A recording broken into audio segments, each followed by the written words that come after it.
Support for Anti-Semitism USA comes from the Henry Luce Foundation and the David Bruce Smith Foundation. In 1927, Charles Lindbergh made history with the first transatlantic solo flight. He piloted his plane, the Spirit of St. Louis, from New York to Paris, and he returned home to a hero's welcome. 4 million people, or pretty much everyone in New York City, lined the streets for a ticker tape parade in his honor. 5 years later, Lindbergh dominated the news headlines again, but this time for tragic reasons. His infant son had been kidnapped, and 2 months and many ransom notes later, the baby's remains were found. To escape the press, Lindbergh took refuge in Europe. He made several trips to Germany, assessing and admiring the Nazi buildup of the German Air Force. In 1938, German Air Force Commander Hermann Goering presented Lindbergh with a medal on behalf of the Führer. This was just a few weeks before Kristallnacht, the night of the broken glass, when Nazi thugs ransacked Jewish stores and synagogues and carried off tens of thousands of Jews to concentration camps. First Lady Eleanor Roosevelt saw fit to speak out, criticizing Lindbergh publicly for his cozy relationship with the Nazis. Lindbergh dedicated himself to making sure that the United States did not get involved in a European war. Lindbergh did not want us to fight the Nazis. In September 1941, he gave a speech on behalf of the America First Committee, which opposed entry into the war. In selecting these three groups as the major agitators for war, I have included only those whose support is essential to the war party. If any of these groups, the British, the Jewish, or the administration, stops agitating for war, I believe there will be little danger of our involvement.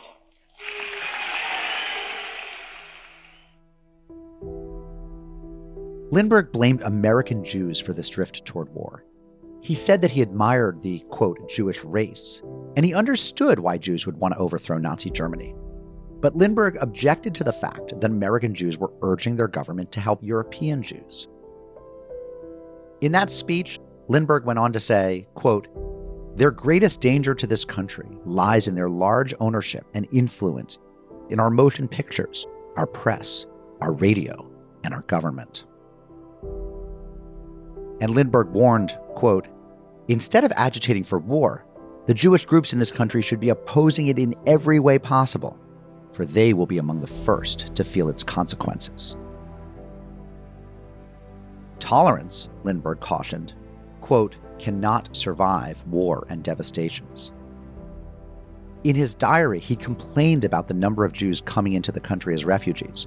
He wrote, "It is too bad because a few Jews of the right type are, I believe, an asset to any country, adding to rather than detracting from its strength. If an anti-Semitic movement starts in the United States, it may go far. It will certainly affect the good Jews along with the others. When such a movement starts, moderation ends. And we are not a moderate people once we get started. And an anti-Jewish movement might be considerably worse here than in Germany." Not surprisingly, even before his 1941 speech, Lindbergh was accused of both Nazi sympathies and anti-Semitism. A smear campaign was instituted against individuals who opposed intervention. The terms fifth columnist, traitor, Nazi, anti-Semitic were thrown ceaselessly at anyone who dared to suggest that it was not to the best interests of the United States to enter war.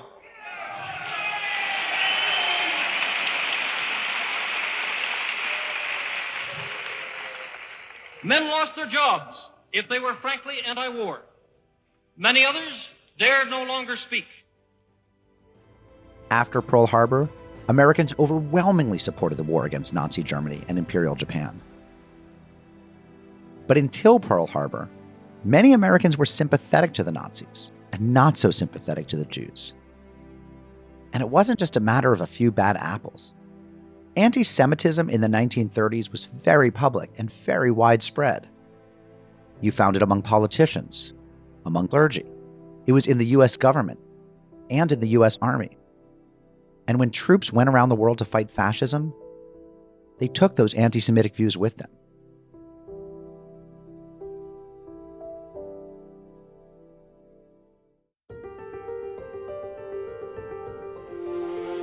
I'm Mark Oppenheimer, and this is Anti-Semitism USA, a podcast about the history of anti-Semitism in the United States.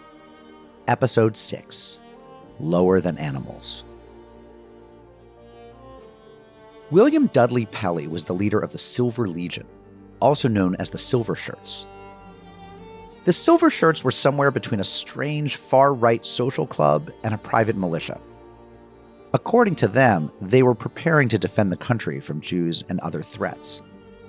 At their peak, they had around 15,000 members, with tens of thousands of other hangers-on.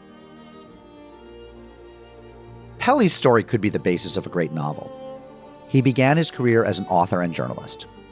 In 1918, he worked for the YMCA and the Associated Press, and ended up in Siberia alongside an American Expeditionary Force to oppose the region's Bolshevik takeover. Pelley later said that it was in Russia that he discovered how dangerous Jews were because of their role in the Russian Revolution.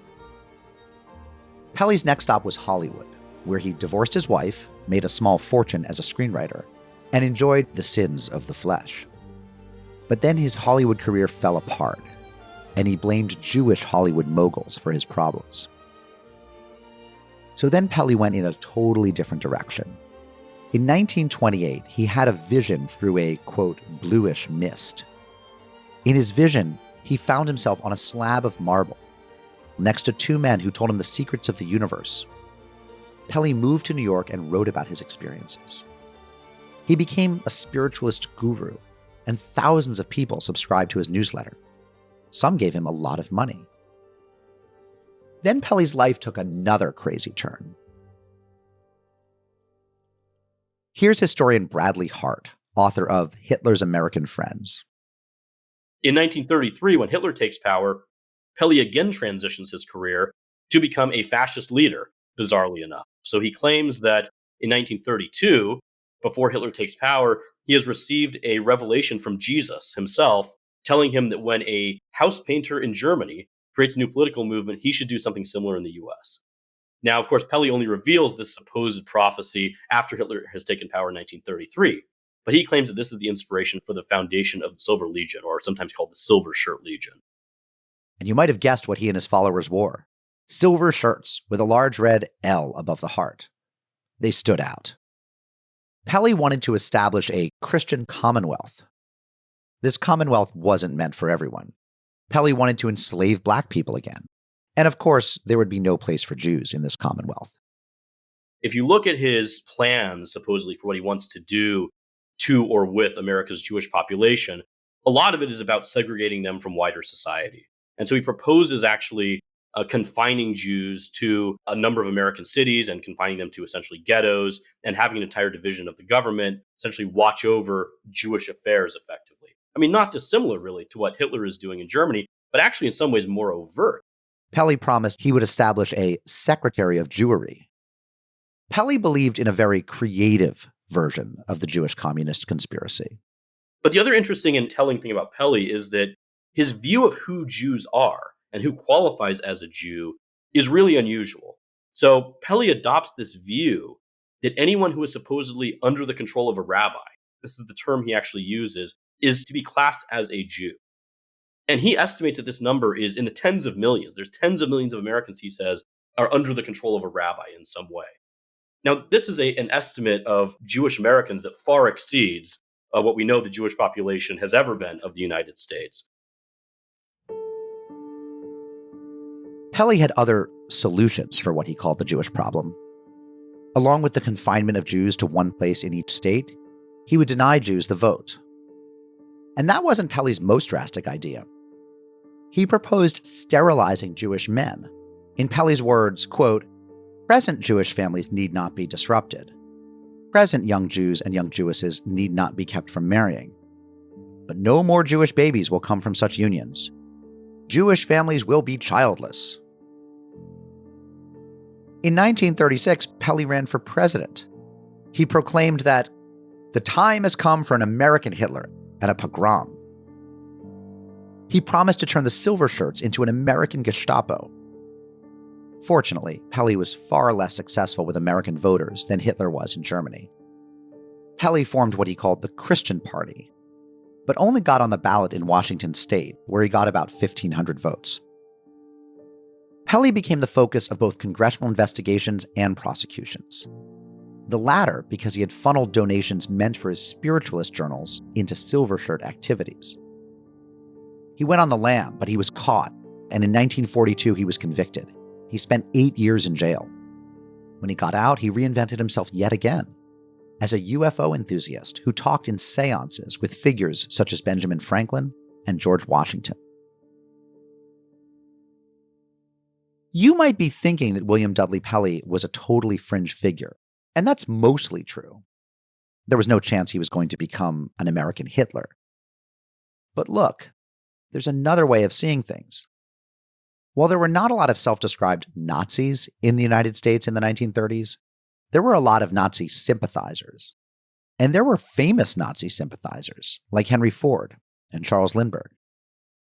As Bradley Hart explains, the one thing that held these movements and figures together was a shared hatred of Jews.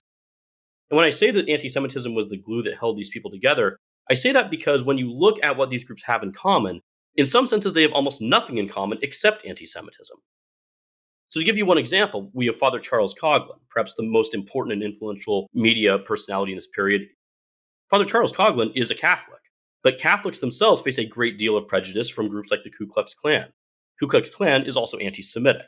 When you look at groups like William Dudley Pelley's Silver Legion, the Silver Legion is a Christian extremist movement that is also anti-Semitic. And so when Father Coughlin, the German-American Boon, the Silver Legion, even groups like the Klan are uniting in alliances of convenience in this period, it really is anti-Semitism that's bringing them together. And these are groups, again, that don't like each other even, or have very different anti-Semitic traditions motivating them, but anti-Semitism is the banner under which they can unite. In the mid-1930s, Father Charles Coughlin was a Detroit priest and one of the leading radio personalities in the country. About a quarter of Americans listened to him at least once a month. In the wake of a night of anti-Semitic violence known as Kristallnacht in November 1938, Coughlin decided to give his radio audience a history lesson. According to Coughlin, where did Nazism come from? Thus, Nazism was conceived as a political defense mechanism against communism, and was ushered into existence as a result of communism. And communism itself was regarded by the rising generation of Germans as a product not of Russia, but of a group of Jews who dominated the destinies of Russia. But be it emphasized that these Jews were not religious Jews. They were the haters of God, the haters of religion. Thus, throughout Germany, antipathy towards all Jews grew rapidly. It is my opinion that Nazism, the effect of communism, cannot be liquidated in its persecution complex until the religious Jews in high places, in synagogue and finance, radio and press, attack the cause, attack its forthright, and the errors and the spread of communism, together with all our co-nationals who support it. In Coughlin's logic, communism was the world's number one problem, and Jews were responsible for it in two ways. Number one, the usurious behavior of Jewish bankers had created fertile soil for communism to take root. And Jewish communists themselves had brought about the Bolshevik Revolution in Russia and were busy exporting that evil to other countries. In Coughlin's mind, Nazism wasn't good, but it was understandable as a reaction to the problem of communism. So Jews had brought persecution upon themselves. They were the root cause of communism, and by extension, Nazism. For all of Coughlin's popularity, Nazism was never very popular in the United States. When the German-American Bund held a packed house rally at Madison Square Garden in 1939, far more New Yorkers protested outside than were at the rally inside. And Coughlin did lose some of his radio outlets and some of his audience after his defense of Kristallnacht. At the same time, Many Americans who hated Nazis nevertheless bought into Coughlin's logic. Communism was the biggest threat to democracy and Christianity, and Jews were responsible for communism. Many conservative critics of President Roosevelt's New Deal, which they sometimes called the Jew Deal, added one more argument: that Jews had a stranglehold not just on media and entertainment and banking, but also on President Franklin Roosevelt's administrations. They had lots of secretive influence. Just to be clear, there were anti-communists and anti-New Dealers who were not anti-Semites, or, at the very least, would go nowhere near the Jew hatred of Pelly or Coughlin. At the same time, in the 1930s, anti-Semitism was pervasive on the American right. What's important to remember about this period is that anti-Semitism was much more widespread than we perceive it as being in the United States today. This was a period in which there were literally millions of Americans who not only harbored casually anti-Semitic views, but deeply anti-Semitic views that we would see as almost exterminationist today. Public opinion data indicating that as many as a third of Americans at various points think that Jews should be encouraged or in some way forced to leave the United States. Large percentages of Americans bought into conspiracy theories about Jewish bankers, Jewish entertainment executives, Jewish politicians. Plus, a lot of Christians saw Jews as a religious threat, and still other Americans understood the threat in racial terms. Put it all together, and at a minimum, about a third of Americans harbored deep suspicions of Jewish power. The culture of anti-Semitism led to countless instances of exclusion and discrimination, from universities to offices to hotels. Even though William Dudley Pelly's predicted race war never materialized, American anti-Semitism was dangerous.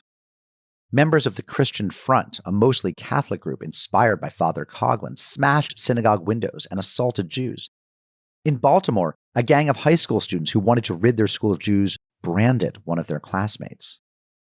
Historian Rebecca Eberling is the author of Rescue Board, the untold story of America's efforts to save the Jews of Europe. And she notes that when Americans first got wind of Nazi oppression in Europe, they came out in droves to protest.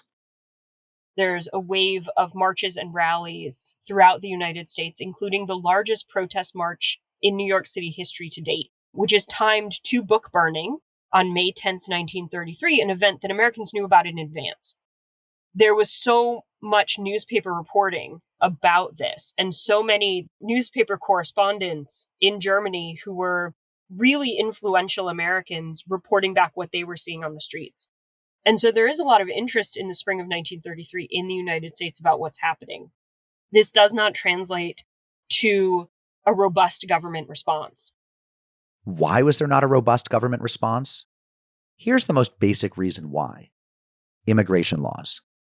As of 1933, the United States had a cap on overall immigration of about 150,000. And quotas privileged immigrants from places like Great Britain, Ireland, and Germany. Congress hadn't passed those laws simply out of a desire to keep Jews out of the country, but that had been one motivation. And back then, the U.S. didn't have any sort of legal process for admitting refugees. So as the crisis in Europe unfolded, there was a contradictory response. There was widespread sympathy for Jews. At the same time, there was opposition to letting in more immigrants. So by the summer of 1939, over 300,000 people are on the waiting list under the German quota to immigrate to the United States. And Roosevelt, after the annexation of Austria, combined the German and the Austrian quota, which bumped that number up from 25,957 to 27,370. So it's a small bump, but it also opens up all of those slots to Austrian Jews.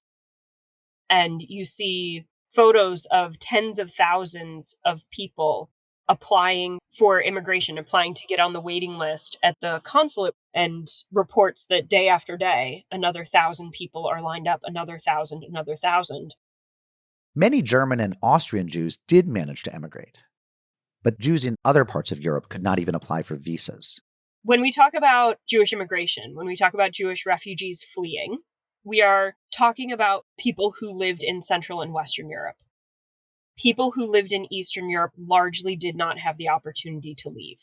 One, because the quotas were so small, and two, because by the time the Nazis threatened those areas, it was already too late.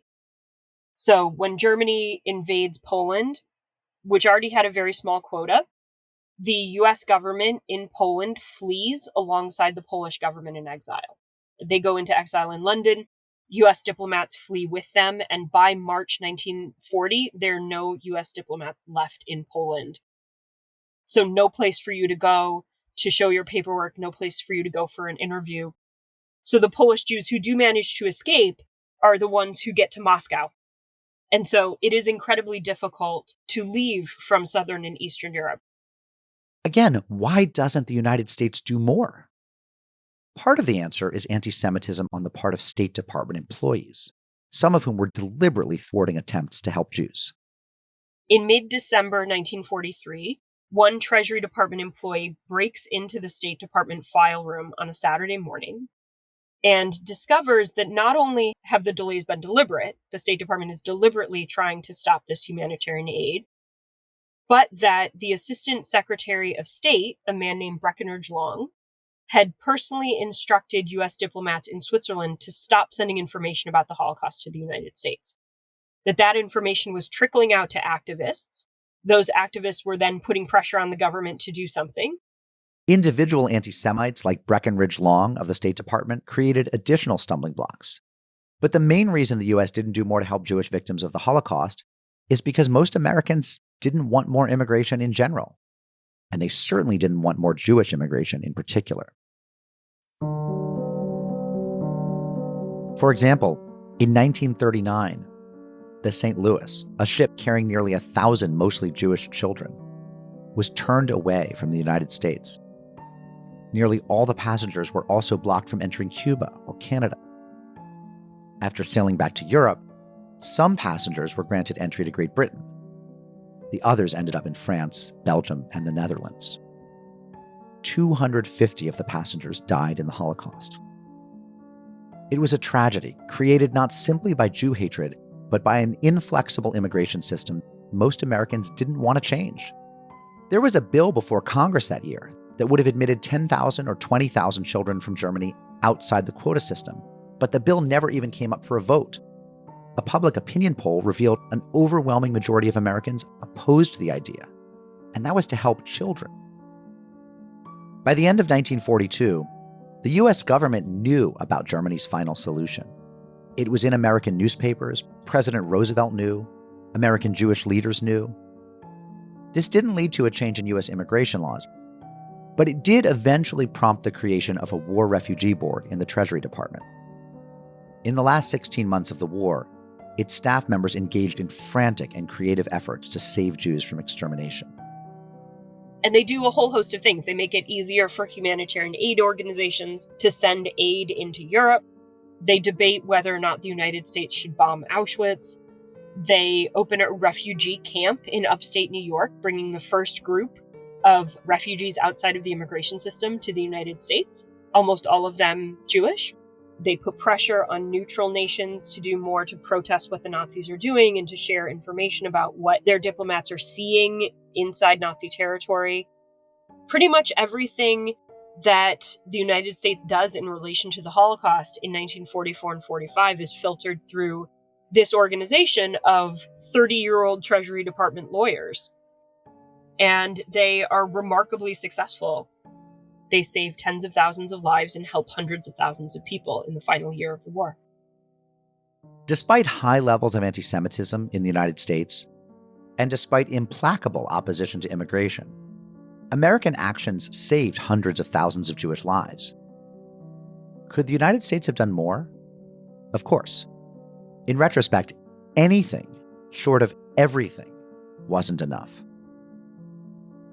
We'll have more after the break.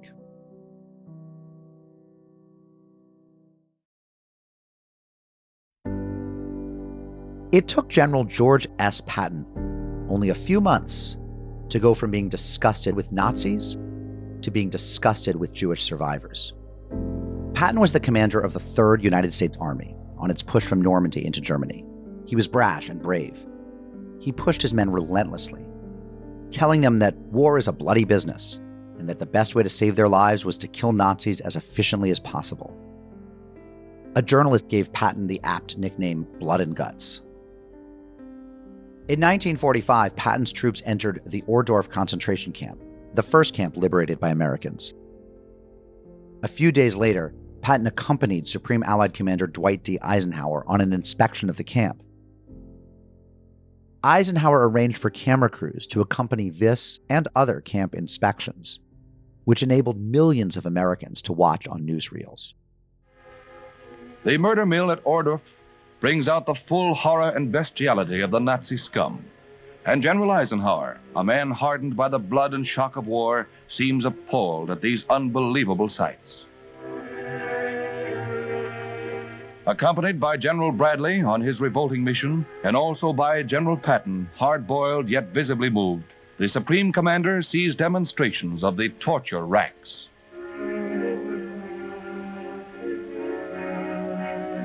Most camp officers fled before the advancing Allies, but some fell into our hands, and with townsfolk are forced to witness the devil's work of the men they should be ashamed to call countrymen. It was too much even for old Blood and Guts. Patton vomited during the camp tour. He could not steel himself to go into one shed that contained stacks of corpses. Eisenhower ordered American troops and German townspeople to tour a camp, and he commented that the American soldier now will know what he is fighting against. Patton gave similar orders to soldiers and civilians under his command. Fast forward a few months. Patton was now military governor of Bavaria, and many Holocaust survivors had remained in the concentration camps. In some cases, they were even prevented from leaving. Conditions in the camps were squalid, and displaced persons from other occupation zones were trickling into the region. President Harry Truman appointed a committee to investigate. The committee was led by Earl Harrison, and his August 1945 report was shocking. Many Jewish displaced persons are living under guard behind barbed wire fence in camps built by the Germans for slave laborers and Jews, including some of the most notorious of the concentration camps, amidst crowded, frequently unsanitary, and generally grim conditions in complete idleness. We appear to be treating the Jews as the Nazis treated them, except that we do not exterminate them. They are in concentration camps in large numbers under our military guard instead of SS troops. Harrison also noted that the U.S. Army preferred to employ Germans, including in many cases former Nazis, rather than displaced persons. The investigator put his finger on another issue. As the chief targets of Nazi persecution, Jewish survivors had particular needs. Harrison argued that the U.S. Army should treat Jews as Jews and give them special consideration, including housing and help emigrating to Palestine or elsewhere. At first, Eisenhower bristled at the criticism, but then he complied with orders from the White House to more actively help displaced persons, especially Jews. Patton hated Harrison's report and disagreed with his new orders. But orders were orders, and he obeyed them. In his private writings, however, Patton revealed his very negative opinions about Jews. Here's Joseph Bendersky, author of The Jewish Threat, Antisemitic Politics of the U.S. Army. From his papers, we know that he was definitely a social Darwinist, racial thinker who saw Jews as inherently inferior. In his mind, the Jewish survivors that he encountered at the DP camps and concentration camps after World War II proved the point that they were inherently inferior.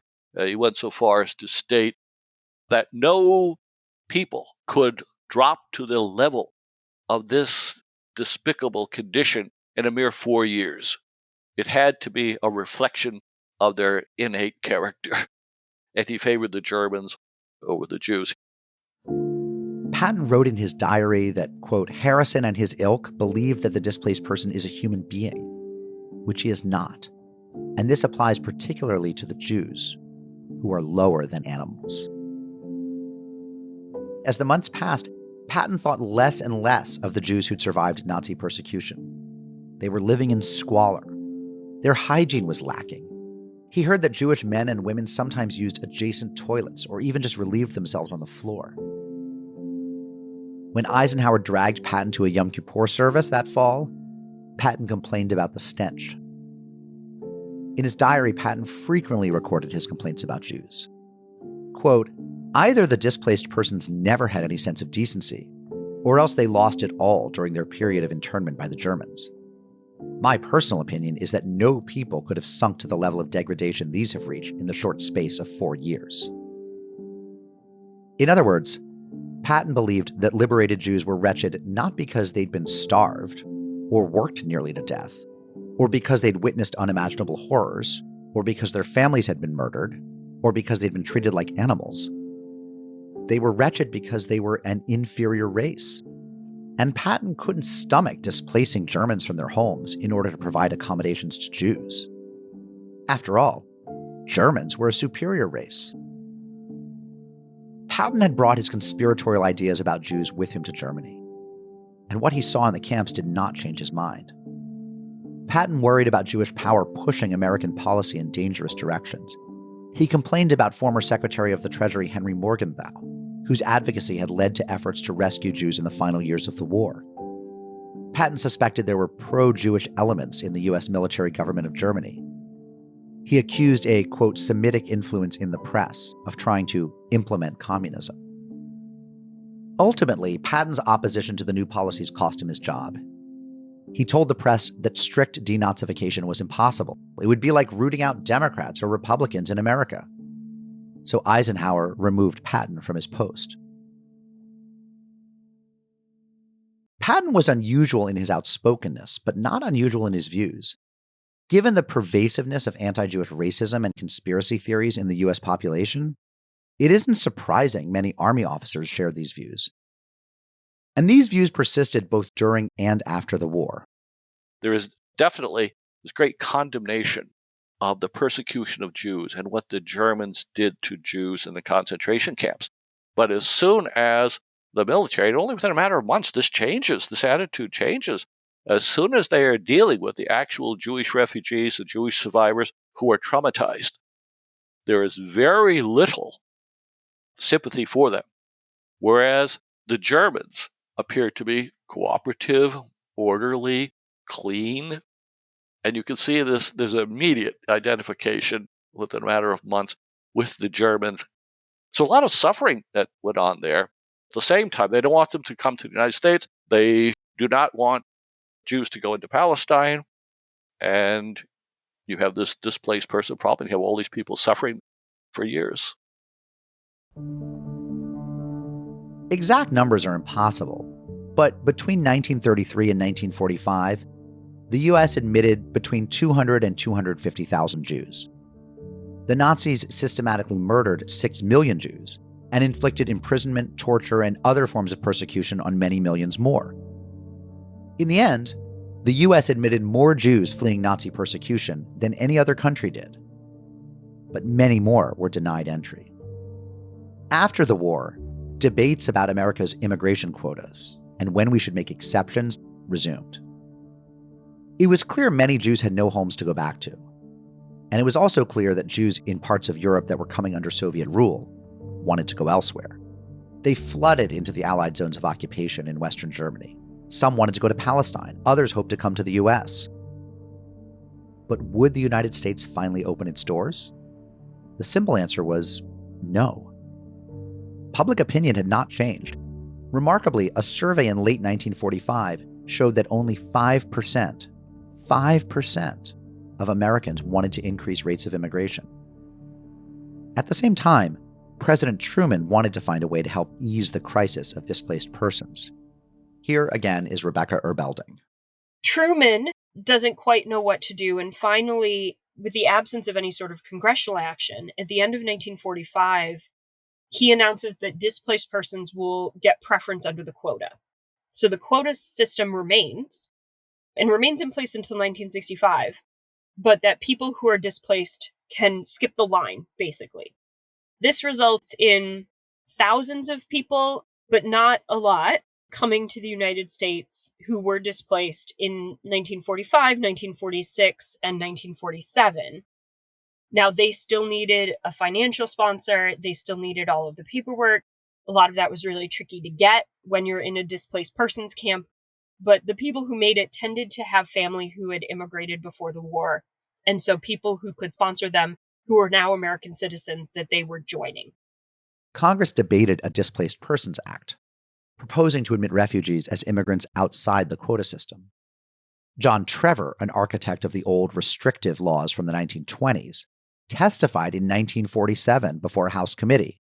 He was against the Displaced Persons Act, of course. He complained that the United States had already taken in more than its fair share of refugees, and of Jewish refugees in particular.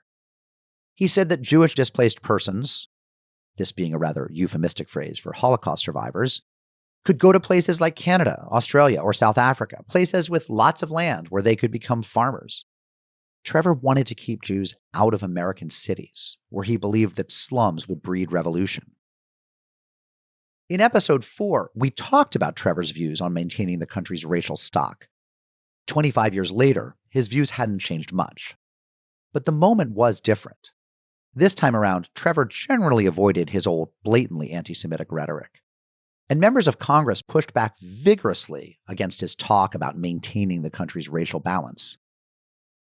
The next year, 1948, Congress passed the Displaced Persons Act, which gave slots outside the quota system to displaced persons. But only certain displaced persons. One of the restrictions that they put inside the Displaced Persons Act is that you had to be in the American zone of occupation prior to December 1945 in order to qualify. For many Jewish survivors who had recovered and then attempted to go home, they had not made it back to the American zone of occupation before that date. And so automatically, the law disqualified many Jewish Holocaust survivors and prioritized people who never tried to go home, people who were from Eastern Europe, displaced as forced laborers or as other forms of displacement into Germany or into Central Europe during the war, and then decided that they were just going to stay and get to the United States.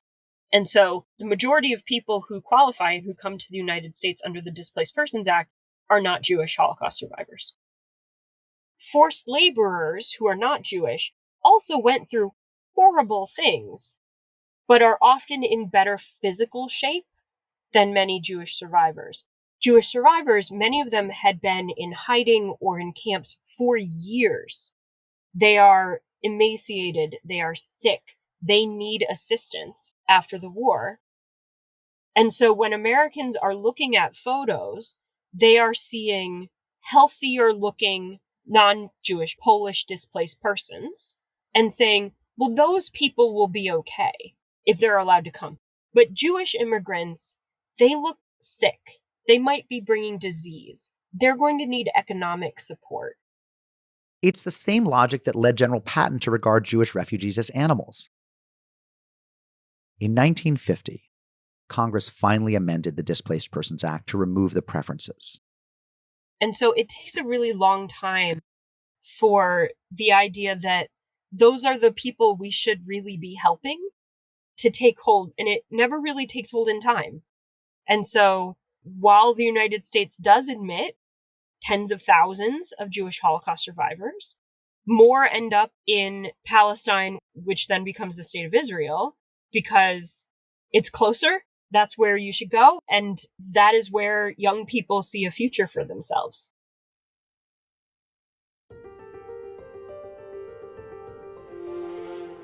American anti-Semitism did not vanish with the country's war against Nazism, or because of revelations about the Holocaust.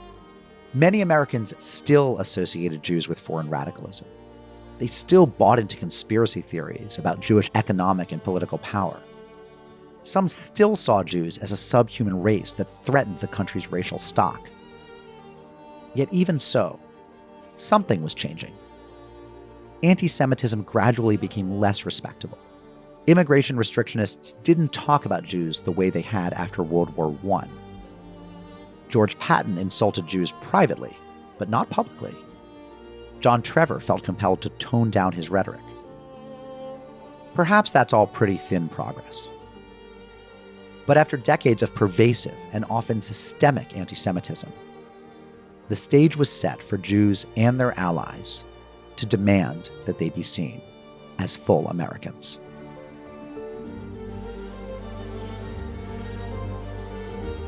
Thank you for listening to Anti-Semitism USA. It's a production of R2 Studios, part of the Roy Rosenzweig Center for History and New Media at George Mason University. Visit r2studios.org for a complete transcript of today's episode and for suggestions for further reading. I'm your host, Mark Oppenheimer. Anti-Semitism USA is written by John Turner and Lincoln Mullen. Britt Tevis is our lead scholar, Jim Ambuske is our producer, Jeanette Patrick is our executive producer. We'd like to thank Zev Elif for being our lead advisor, and we'd like to thank our advisory board members, Laura Shaw-Frank, Rivellen Prell, and Jonathan Sarna. Our graduate assistants are Rachel Birch, Alexandra Miller, and Amber Pelham. Our thanks to Bradley Hart, Rebecca Eberling, and Joseph Bendersky for sharing their expertise with us in this episode. We're able to bring you this show through the generosity of the Henry Luce Foundation, the David Bruce Smith Foundation, and many individual donors like you. Thank you for listening, and we hope you'll join us for the next episode.